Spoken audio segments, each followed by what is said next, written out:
My dear friends, there are nights when the body has already lain down, but the heart is still standing in the middle of an argument.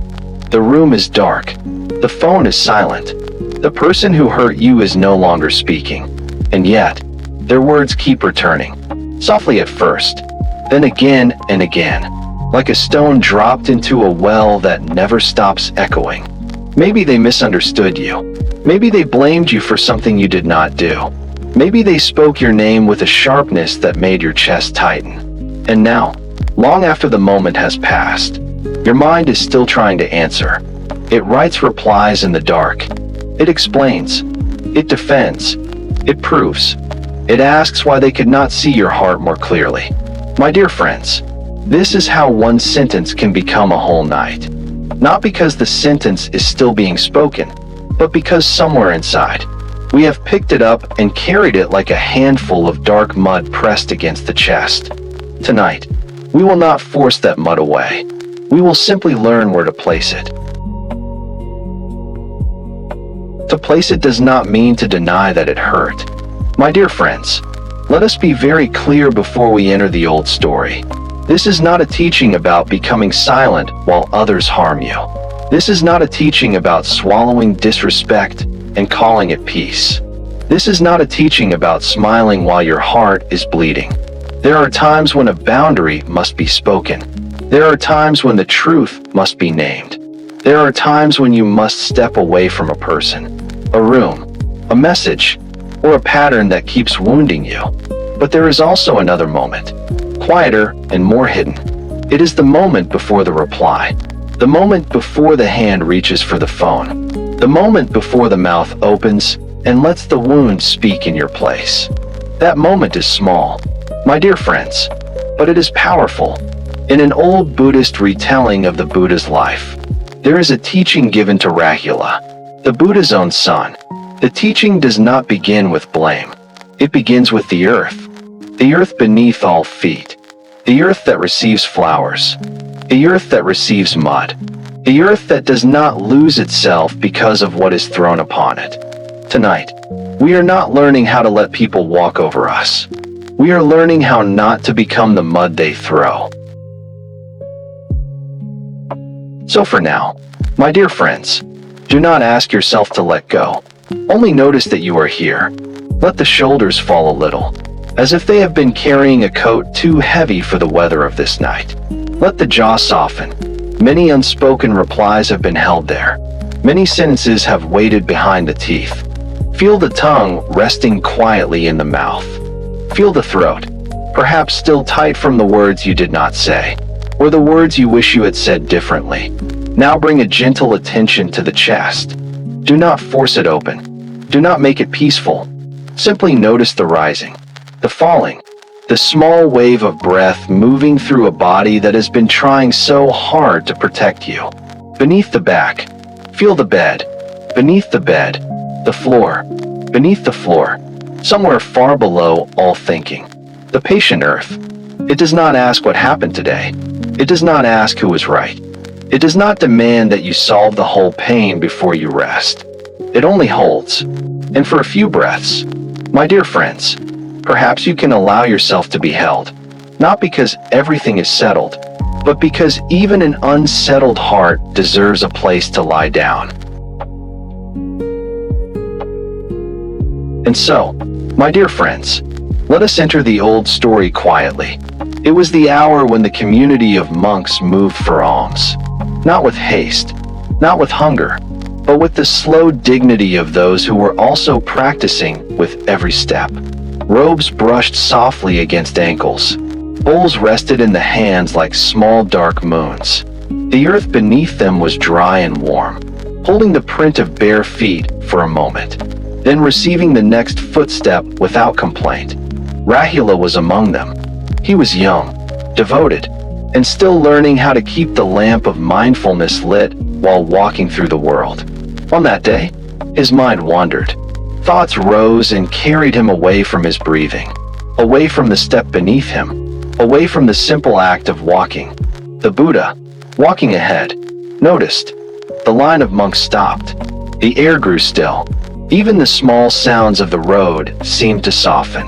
Before the community, the Buddha reminded Rahula to return to conscious breathing, to keep mindfulness alive even while going for alms, to contemplate the changing and selfless nature of body, feeling, perception, mental formations, and consciousness.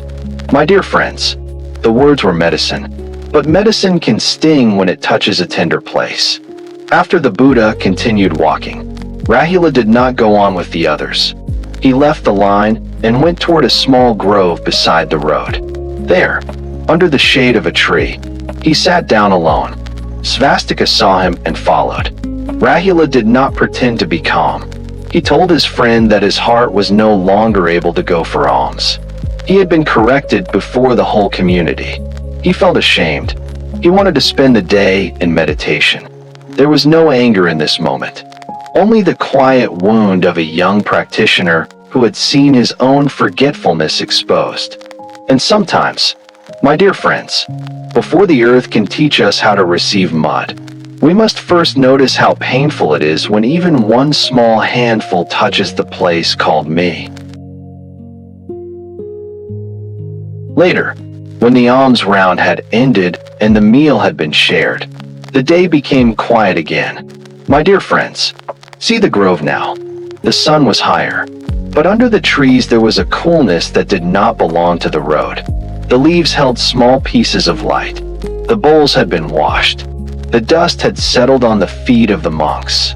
Somewhere nearby, a bird called once, then fell silent, as if the whole forest had turned its ear toward the teaching that was about to be given. Rahula came before the Buddha. He was not a foolish young man. He was not careless in the way of one who does not value the path. He was the Buddha's son, a young monk raised inside the discipline of the community, sincere enough to feel shame when mindfulness slipped from his hands. That shame was his wound that day, not because the Buddha had harmed him, but because he deeply wanted to be worthy of the path he loved. Svastika had seen this tenderness in him. Sariputta had seen that the heart of Rahula was now soft enough to receive instruction. And the Buddha, who knew how to touch a wound without making it bleed more, did not speak to crush him. He spoke to widen him. He told Rahula to learn from the earth. My dear friends, imagine the earth beneath that grove, dark, patient, unadorned. People may scatter fragrant flowers upon it. They may pour scented water or sweet milk onto it. And still, the earth does not become proud. People may also throw filth upon it. They may pour down what is foul, bloody, bitter, or unwanted. And still, the earth does not shrink away in hatred. It receives, not because it is weak, not because it has no dignity, but because it is vast. The Buddha showed Rahula that pleasant feelings and painful feelings are like these things placed upon the earth. Praise comes, blame comes, sweetness comes, shame comes. If the mind is too small, every touch becomes a command. But if the heart is trained like the earth, a feeling can arise without becoming the master of the whole house. And perhaps, my dear friends, this is where our own night begins to soften. Maybe the words thrown at you were not fair. Maybe they were harsh. Maybe they carried the smell of someone else's anger. But you do not have to become what was thrown. You can feel the mud. You can know it is there.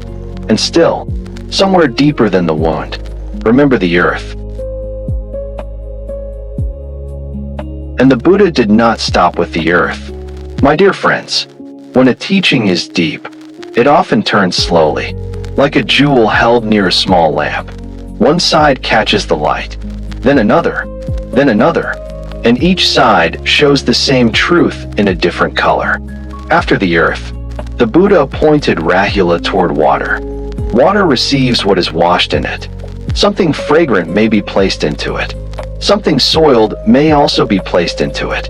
Yet water does not become proud because of the fragrance, nor does it fall into despair because of the dirt. It flows. It carries. It cleanses. It does not hold everything in one fixed shape. Perhaps Rahula listened with the stillness of one who had been wounded, but not broken. Then came fire. Fire burns what is given to it. Fine wood, dry leaves, clean cloth. Refuse. Fire does not pause to say, "This is noble," or "This is shameful." It transforms what enters its heat. It does not keep the old form forever. And then, air. Air moves through open places. It carries scents. Smoke, dust, the smell of flowers, the smell of decay. But air does not become the scent it carries. It passes. It clears. It makes room for the next breath. My dear friends, the Buddha was not asking Rahula to become numb. He was showing him a heart large enough to meet pleasure and pain without being captured by either. Earth receives. Water flows. Fire transforms. Air releases. And from this wide training, the great qualities of the heart can grow. Loving kindness where anger once tightened. Compassion where cruelty might have risen. Sympathetic joy where jealousy could have lived. And equanimity where clinging and rejection once pulled the mind apart. Still, remember this, the first doorway was the earth. Because when a painful word lands in us, before we can flow like water, before we can transform like fire, before we can release like air, we must first learn not to collapse beneath what has been thrown. We begin by becoming wide enough to feel it, wide enough to know it, wide enough to say, quietly within ourselves, "This has touched me, but it does not have to own me." My dear friends, perhaps you know this place. Not the grove where Rahula sat, not the road where the monks walked for alms, but the small room of your own life. Late at night, where one sentence can become larger than the whole sky. A message on a screen, a look across a table, a sentence spoken in a meeting, a tone in the voice of someone you love. And suddenly, the body remembers. The shoulders rise. The jaw closes. The breath becomes shallow, as if the chest has turned into a small locked room. The moment itself may have lasted only a few seconds, but afterward, the mind begins its long labor. It returns to the words. It turns them over. It imagines what you should have said. It imagines what they must have meant. It gathers old memories and places them beside the new wound, as if building a case in the court of midnight. My dear friends, this is how mud multiplies. Someone may throw one handful toward us, but the mind, when it is frightened, can kneel beside that mud and begin shaping walls from it. One wall says, "They never understood me." Another says, "I must answer now." Another says, "If I do not defend myself, I will disappear." Soon, we are no longer holding a single painful sentence. We are living inside it. This is not because you are weak. It is because the human heart wants safety. It wants to be seen clearly. It wants the truth to be known. And when that longing is touched, even a few words can feel like exile. So tonight, my dear friends, we do not blame the heart for hurting. We only ask it to look gently. Is this pain asking for wisdom, or is it asking for another wound? Before you speak, before you send, before you sharpen the reply in the dark, remember the earth. It does not become the mud. And in the Buddhist community, there was one who showed this not as an idea, but as a living body, Sariputta, standing quietly before a public accusation. Many seasons passed after Rahula first heard the teaching of the earth. And then, my dear friends, the same teaching appeared again, not as an image spoken beneath trees, but as a living test inside the Buddha's community. The rain's retreat had come to an end. The air of the monastery carried that quiet feeling that comes after many days of practice together. Robes dried in the mild light, bowls resting in their places, paths swept clean by careful hands. Venerable Sariputta, one of the Buddha's great disciples, came to take leave of the teacher. He was preparing to go on the road again, to teach in other places, to carry the Dharma beyond the familiar shade of the monastery. The Buddha wished him a peaceful journey, with body and mind light, and not too many difficulties on the path of teaching. Sariputta bowed, received the blessing, and departed. But by midday, Another monk came before the Buddha with a troubled heart. He said that Sariputta had treated him harshly. The Buddha asked how this had happened. The monk answered that when he had asked Sariputta where he was going, Sariputta had not answered. Not only that, he said, but Sariputta had pushed him down and gone away without even asking forgiveness. My dear friends, listen to how carefully the Buddha responded. He did not immediately believe. He did not immediately reject. He did not shame the monk for speaking. He did not defend Sariputta merely because Sariputta was beloved and respected. He made space. He asked Ananda to send a young novice after Sariputta, for the great disciple could not yet have gone far.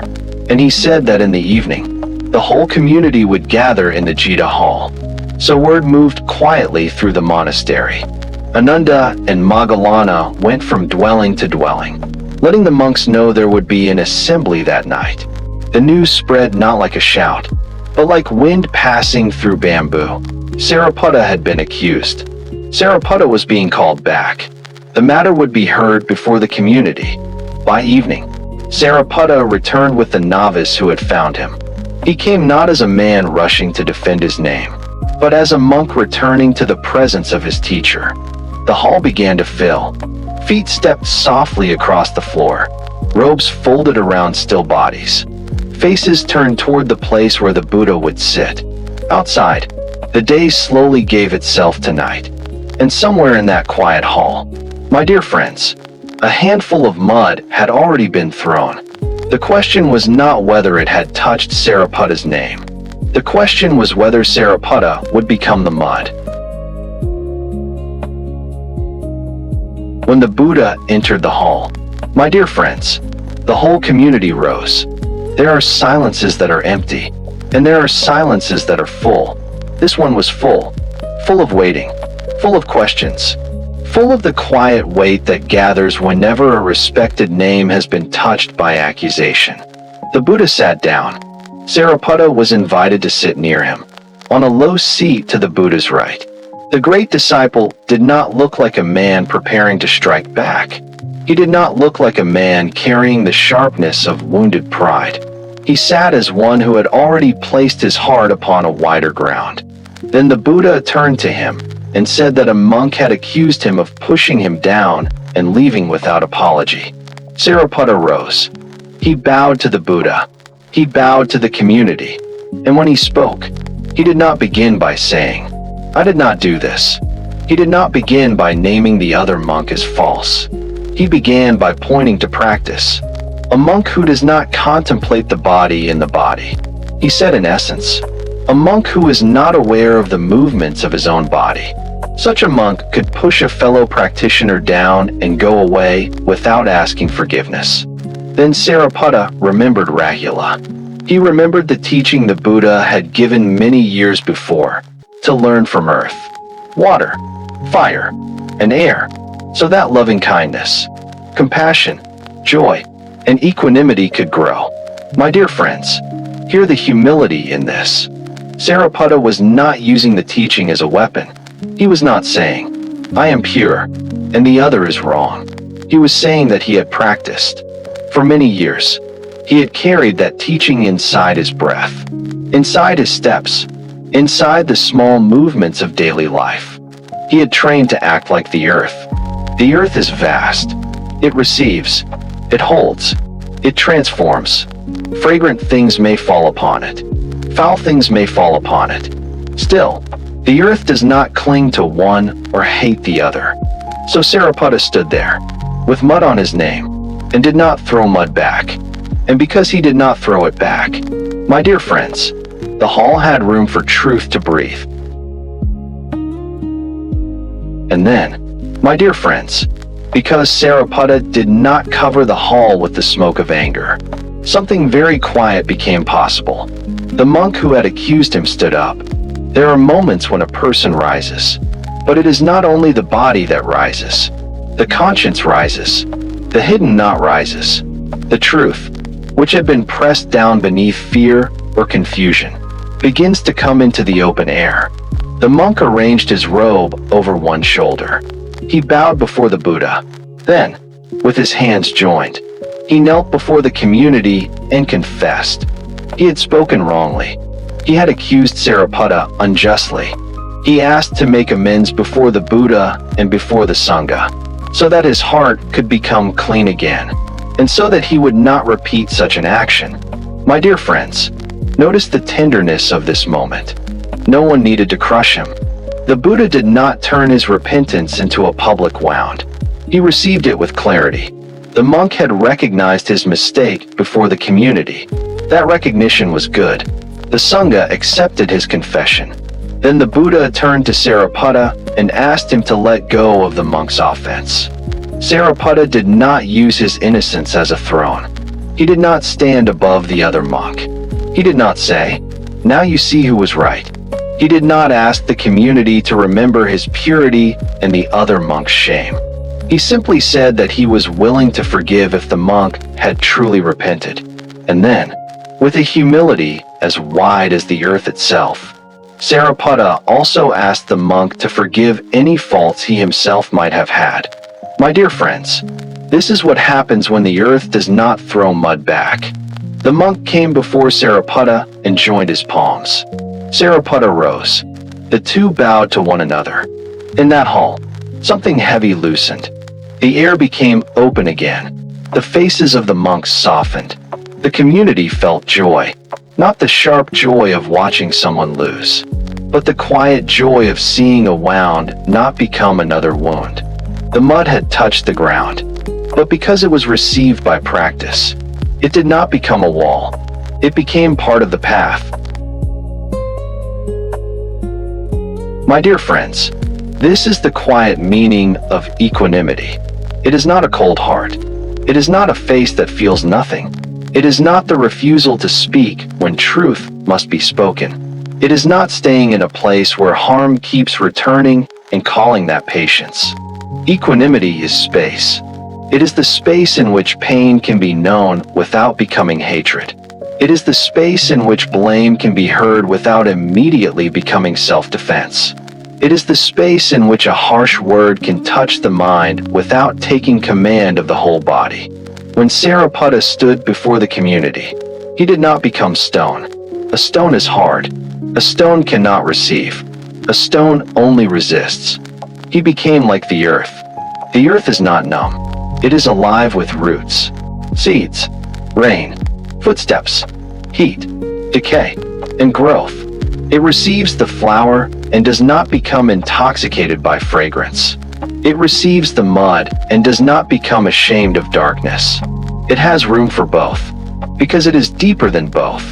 My dear friends, this is the training. When praise comes, do not build your whole self upon it. When blame comes, do not bury your whole self beneath it. A feeling may arise in the chest. Let it be known. A thought may say, "I must answer now." Let it be known. A heat may move through the face, the throat, the hands. Let it be known. To know something clearly is already different from obeying it blindly. This is why the Buddha's teaching to Rahula was so simple and so vast. Learn from the earth. Learn from water. Learn from fire. Learn from air. Let the heart become wide enough to meet what comes, without clinging to the sweet and without being poisoned by the bitter. This does not mean you never set a boundary. It means that when you set one, you do not have to set it from hatred. This does not mean you never speak. It means that when you speak, your words do not have to be written by the wound alone. Tonight, perhaps the sentence that hurt you is still there, but you can place a little space around it. You can breathe before becoming it. And now, my dear friends, let us return from the monastery hall to the room where you are resting.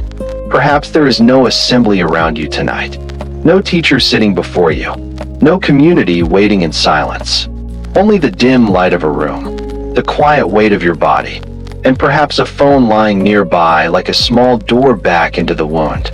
Maybe someone in your family blamed you because they could not bear their own fear. Maybe a coworker spoke as if your intention were smaller than it truly was. Maybe someone online took one piece of you and made a whole story from it. The pain is real, but tonight, You do not have to let their story become your house. You may answer one day. You may clarify. You may set a boundary. You may say, with steadiness, that is not what happened. Or, that is not how I wish to be spoken to. But perhaps not now. Not while the chest is still tight. Not while the fingers are still burning to type. Not while the wound is asking to borrow your voice.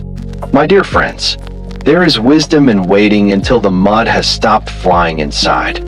Place the phone down, not because they are right, and not because you are weak, but because your peace does not have to be decided by the last sentence someone threw at you.